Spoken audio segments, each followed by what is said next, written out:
Mix and much உங்களை வரவேற்றுக் கொள்கிறது. லாவோஸ் நாட்டில் வெள்ளத்தால் சூழ்ந்த ஒரு குறுகிய குகை ஒன்றுக்குள் கடந்த 10 நாட்களாக சிக்கியிருந்த மனிதர்கள் உலக ஊடகங்களில் இடம் பிடித்த நிலையில் இன்று அவர்களில் 5 பேர் மீட்கப்பட்ட ஒரு ஆறுதல் செய்தி வந்திருக்கின்றது. எனினும் இந்த வெள்ளத்தில் சிக்கிய 2 காணாமல் போயுள்ளதான இன்னொரு கிளேச செய்தியும் கூடவே வந்தது. மத்திய லாவோஸின் சைம்ஷெம்பூன் மாகாணத்தில் நடந்த இந்த மீட்பு நடவடிக்கை சர்வதேச கவனத்தை ஈர்த்ததுடன் கடந்த 2018ஆம் ஆண்டில் அயல்நாடான தாய்லாந்தில் நடந்த சிக்கலான தாம் லுவாங் குகை மீட்பு நடவடிக்கையையும் உலகத்துக்கு நினைவூட்டியிருந்தது. கடந்த 19ஆம் தேதி அன்று இந்த கரடுமுரடான குகைக்குள் தங்கம் தேடுவதற்காக 7 பேர் கொண்ட உள்ளூர் கிராமவாசிகளின் குழு ஒன்று சென்றிருந்தது. இவர்கள் குகைக்குள் இருந்தவழி திடீரென அந்த பகுதியில் பெய்த கடும் மழை பெரும் காட்டாற்று வெள்ளத்தை ஏற்படுத்தி குகையில் குறுகிய பாதைகளை மூழ்கடித்து பெரும் அவலத்தை உருவாக்கியிருந்தது. இதனால் குகைக்குள் சிக்கியிருந்த இவர்கள் அனைவரும் வெளியேற முடியாமல் திகைத்தனர். எனினும் வெள்ளம் விரைவாக உள்ளே புகுந்த நேரத்தில் அங்கிருந்த ஒருவர் திடீரென தப்பித்து கொண்டதால் இந்த விடயம் வெளியுலகுக்கு தெரிந்தது. இதன் பின்னர்தான் பெரும் மீட்பு முயற்சி தொடங்கப்பட்டது. கடந்த 1 வார காலத்துக்கு மேலாக இந்த குகைக்குள் சிக்கியவர்கள் வாழ்வா சாவா என்ற போராட்டத்தை நடத்தினர். இவர்கள் அனைவரும் வெள்ள நீரால் சூழப்பட்ட ஒரு உயரமான பாறை திட்டில் ஒன்றாக முழு இருட்டுக்குள் உயிர் பிழைத்திருந்தனர்.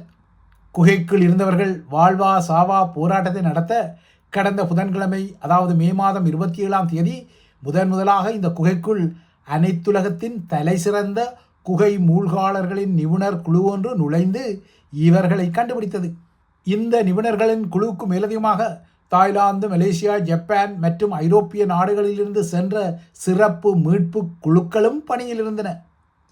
இந்த மீட்பு குழுக்கள் நடத்திய தேடுதலில் குகைக்குள் சிக்கியவர்கள் ஒரு பாறை விளிம்பில் ஒன்றாக குழுமியிருந்த நிலையில் கண்டுபிடிக்கப்பட்டனர். கண்டுபிடிக்கப்பட்டவர்கள் மிகவும் சோர்வாகவும் உடலில் நீர்ச்சத்து குறைபாட்டுடனும் பெரும் பசியுடனும் இருந்த வேளையிலும் உற்சாகத்துடன் அவர்கள் இருந்ததால் மீட்பு பணியாளர்களுக்கு உற்சாகம் வந்தது. இதனையடுத்து உயிர் தப்பி குகைக்குள் சிக்கியவர்களின் உடல்நிலையை கண்காணிக்கவும் அவர்களுக்கு முதல் உதவி ஆலோசனைகளை வழங்கவும் மீட்பு குழுவினர் குகைக்குள் இணைய தொடர்பு இணைப்புகளையும் ஏற்படுத்தி கொண்டனர். அதன் பின்னர்தான் குகைக்குள்ளிருந்து வெள்ள நீரை வெளியேற்றும் முயற்சிகள் தீவிரமாக நடத்தப்பட்டன. இதன் பின்னர் காலநிலை மீண்டும் சீர்கெடுவதற்கிடையில் மீட்பு பணிகள் துரிதமாக்கப்பட்டு இன்று மொத்தமாக 5 மீட்கப்பட்டனர். இந்த மீட்பு பணி ஒரு அதிசயம் என அங்கிருந்த பிரபலமான பிரெஞ்சு குகை மூழ்காளரான ரொபின் குவெஸ்டா தெரிவித்திருக்கின்றார். இந்த மீட்பு பணி மிகவும் சிக்கலானதாக இருக்கும் என ஆரம்பத்தில் எதிர்பார்க்கப்பட்டது. அத்துடன் நாட்கணக்கு எடுக்கும் எனவும் சிக்கலான நடவடிக்கையாக இது இருக்கும் எனவும் எதிர்பார்க்கப்பட்ட நிலையில் நேற்றிரவு ஒருவர் மீட்கப்பட்ட பின்னர் இன்று அதிசயமாக எஞ்சிய 4 மீட்கப்பட்டமை ஒரு சாதனையாகவே நோக்கப்படுகின்றது. மீட்கப்பட்டவர்கள் தொடர்ச்சியாக 10 நாட்களுக்கு மேல் குகைக்குள் சிக்கியிருந்ததால் அவர்களின் தோல் பகுதி சேதமடைந்திருக்கின்றது. வயிறு மற்றும் குடல் பிரச்சனைகள் உட்பட்ட உடல்நல பிரச்சனைகள் அவர்களுக்கு இருப்பதால் உடனடியாகவே மீட்கப்பட்டவர்கள் மருத்துவ சிகிச்சைக்கு அனுப்பி வைக்கப்பட்டுள்ளனர்.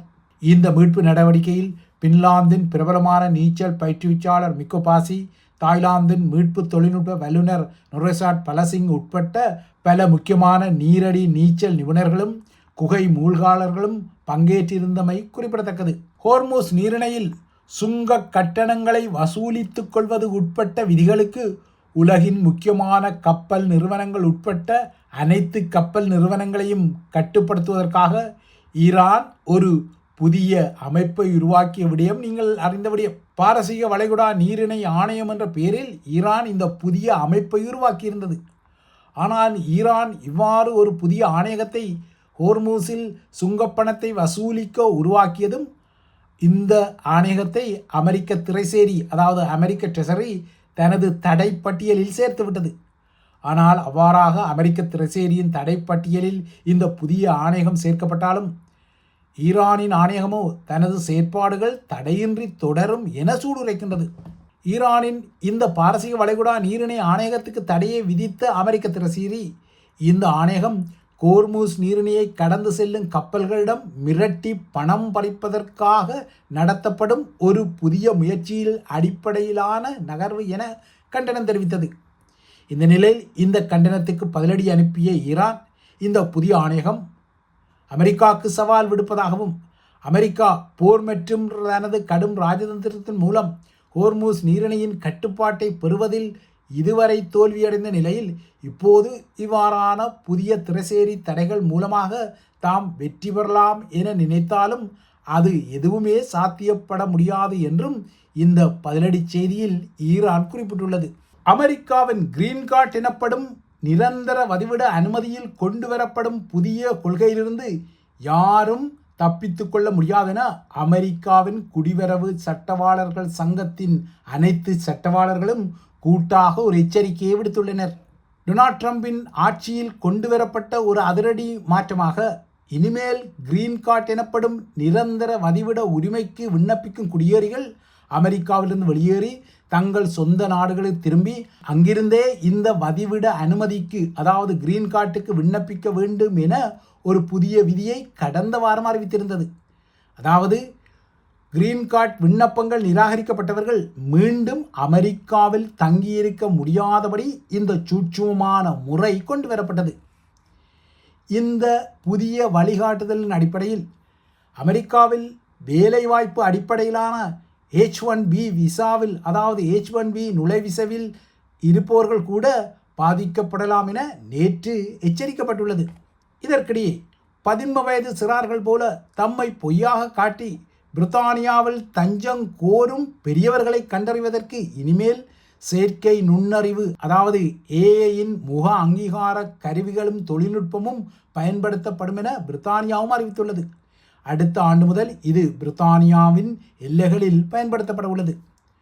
துணையின்றி வெறும் புலம்பெயர்ந்த சிறார்கள் சிறப்பு பராமரிப்பு அமைப்பின் மூலம் கையாளப்படுவதால், அவர்கள் நாட்டில் வதிவிட அனுமதிகளை எளிதாக பெற்றுக்கொள்வதால் பராயமடைந்த சிலரும் தம்மை சிறார்களை காட்டி மோசடியாக இந்த வாய்ப்புகளை பெறும் சம்பவங்கள் பிரித்தானியாவில் அதிகரித்து வருகின்றன. இதனை அடுத்து தான் இந்த புதிய மாற்றம் கொண்டு வரப்படுகின்றது. ஒருவரின் நிழல் படத்தை ஏஐ மூலம், அதாவது ஆர்டிஃபிஷியல் இன்டெலிஜென்ஸ் மூலம் ஆய்வு செய்வதன் மூலம் அவரது வயதை கணக்கிடக்கூடிய ஒரு தொழில்நுட்பத்தை உருவாக்கும் மென்பொருள் இப்போது உருவாக்கப்பட்டுள்ளது. இந்த மென்பொருள் ஹோமோவிஸ் எனப்படும் பிரித்தானிய உள்துறை அமைச்சகம் வழங்கிய ஒப்பந்தத்தின் அடிப்படையில் உருவாக்கப்பட்டுள்ளது.